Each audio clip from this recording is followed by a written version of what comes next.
تقدیر کیا ہے؟ اگر سب کچھ پہلے سے ہی لکھا لکھایا ہے تو ہم اپنے اعمال کے ذمہ دار کس طرح ہوئے؟ پھر اعمال کی جزا و سزا کیسی؟ پھر جنت و دوزخ کے کیا معنی؟ وضاحت فرمائے۔ بھئی سچی بات یہ ہے کہ اس سوال نے ایک عرصے تک مجھے بھی ستائے رکھا،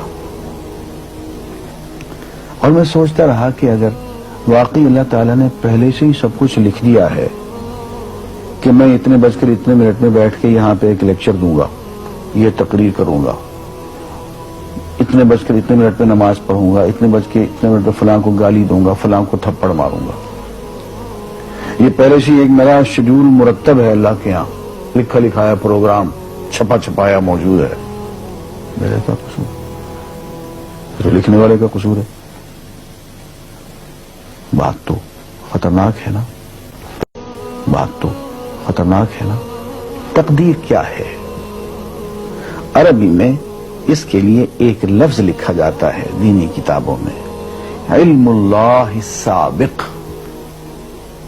اللہ کا علم جو پہلے سے اسے حاصل ہے۔ اللہ کو معلوم ہے کہ آج میں اتنے بج کر اتنے منٹ پہ اپنی مرضی سے، اپنے ارادے سے، اپنی آزادی فکر اور آزادی عمل پہ، عمل سے کام لیتے ہوئے یہ کام کروں گا۔ اب بھائی کام تو میں اپنی مرضی سے کر رہا ہوں، اپنی آزادی سے، اپنے ارادے سے کر رہا ہوں، لیکن اتنی سی بات تو مانو کہ اللہ تعالیٰ علام الغیوب ہے، علیم بذات الصدور ہے۔ مجھے اپنے بارے میں پتہ نہیں ہے کہ کل 10:10 پہ میں کیا کروں گا، اس کو پتا ہے۔ مجھے اپنے بارے میں پتہ نہیں ہے کہ میں 10 سال کے بعد کہاں ہوں گا، کیا کر رہا ہوں گا، فلاں بج کے فلاں منٹ، اس کو پتا ہے۔ اس کو میرے آزادانہ، خود مختارانہ، فری ول کے ساتھ کیے ہوئے اعمال کا پتہ ہے کہ میں اپنی مرضی سے، اپنے فری ول کے ساتھ، اپنے ارادے سے اتنے بج کر اتنے منٹ پہ کیا کروں گا۔ یہ اس نے اپنے ہاں لکھ رکھا ہے، اس لیے کہ اس کو پوری کائنات کا نظام چلانا ہے۔ اس کا علم جو ہے وہ صحیح ہے، لیکن اس کا علم میرے ارادے سے نہیں ٹکراتا ہے۔ یہ بات میں ایک مثال سے سمجھاؤں گا۔ میرے ساتھ ایک واقعہ پیش ہو گیا، اس دن مجھے تقدیر سمجھ میں آ گئی کہ ہوتی کیا۔ 1971 کی بات ہے کہ یہاں اکاؤنٹنٹ جنرل آفس میں میں ڈپٹی اکاؤنٹنٹ جنرل تھا۔ اس زمانے میں ایک مشہور نجومی تھا شیخ صادق، یہاں قلعہ گزر سنگھ میں رہتا تھا۔ وہ پتہ نہیں بیچارہ زندہ ہے یا فوت ہو گیا۔ انہوں نے دروازہ کھولا، میرے کمرے میں آ گیا۔ کہاں صاحب ہم آپ کی خدمت کرنا چاہتے ہیں، ہم آپ کو مستقبل کے بارے میں کچھ بتانا چاہتے ہیں۔ میں نے کہا میرے پاس فضول باتوں کے لیے وقت نہیں ہے، میں علم نجوم وغیرہ کو اس قسم کے یہ فضول باتوں کو میں نہیں مانتا ہوں، مشغول آدمی ہوں، ان چکروں میں مجھے مت ڈالو۔ انہوں نے کہا سر مجھے صرف 1 منٹ تو آپ دے دیں۔ میں نے کہا ہاں 1 منٹ دیتا ہوں۔ اس نے ایک بہت بڑا کاغذ میرے سامنے لکھا جس پہ 40 خانے بنے ہوئے تھے، 40 چیزوں کے نام لکھے ہوئے تھے، مختلف چیزوں کے نام، کتاب، قلم، اینک، کاپی، دوات، پینسل، میز، بادل، برکھا، مسجد، مندر، ایسی ایٹ رینڈم چیزوں کے نام، 40 چیزوں کے نام لکھے ہوئے تھے۔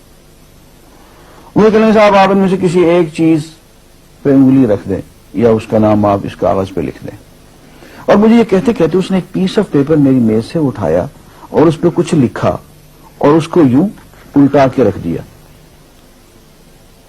میں نے کہا تم نے یہ کیا کیا؟ کہنے لگے جی میں نے وہ چیز لکھ دی ہے، وہ نام جو ابھی آپ لکھیں گے۔ تو اب میں پریشان ہو گیا۔ تماشا کی بات ہے نا کہ جو چیز میں سوچ سوچ کے اپنے ارادے سے، اپنی مرضی سے ابھی لکھوں گا، اس نے پہلے جو لکھ کے وہاں رکھ چھوڑ دیے میرے سامنے۔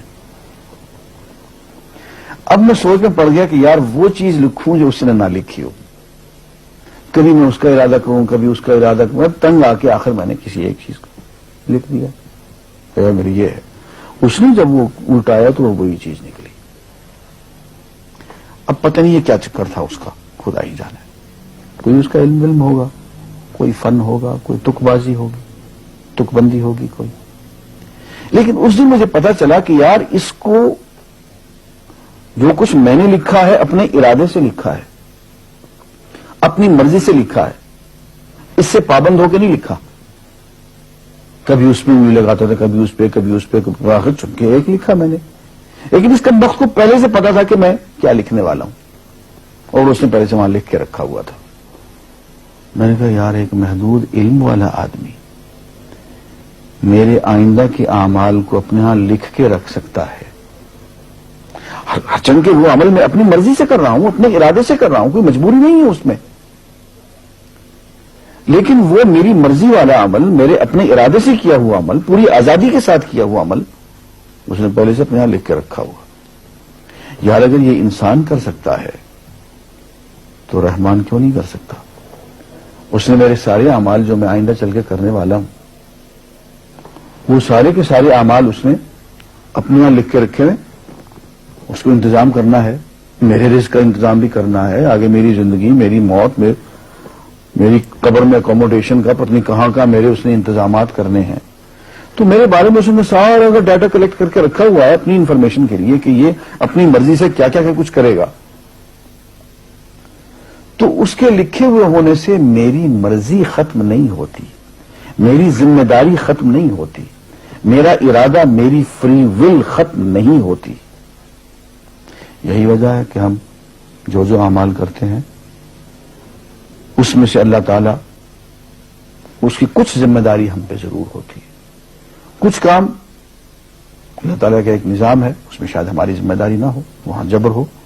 لیکن کچھ اعمال ایسے ہیں جن میں خالصتاً ہمیں آزادی حاصل ہے، ہمیں اختیار حاصل ہے، ہم ان کے ذمہ دار ہیں، ہمیں ان پہ جزا ملے گی، ہمیں ان پہ سزا ملے گی، اللہ تعالیٰ بچائے. اور جزا ملے گی تو جنت ہوگی، سزا ملے گی تو دوزخ ہوگی. لیکن آزادی عمل اور ارادہ ضرور ہے. یہ الگ بات ہے کہ اللہ تعالیٰ کو پہلے سے ہی معلوم ہے کہ ہم اپنے ارادے سے اور اپنی آزادی اور اپنی مرضی سے ہم آج اور کل اور پرسوں اور سال بھر کے بعد اور 10-20 سال کے بعد ہم کیا کیا کریں گے اس کے ہاں لکھا ہوا ہے.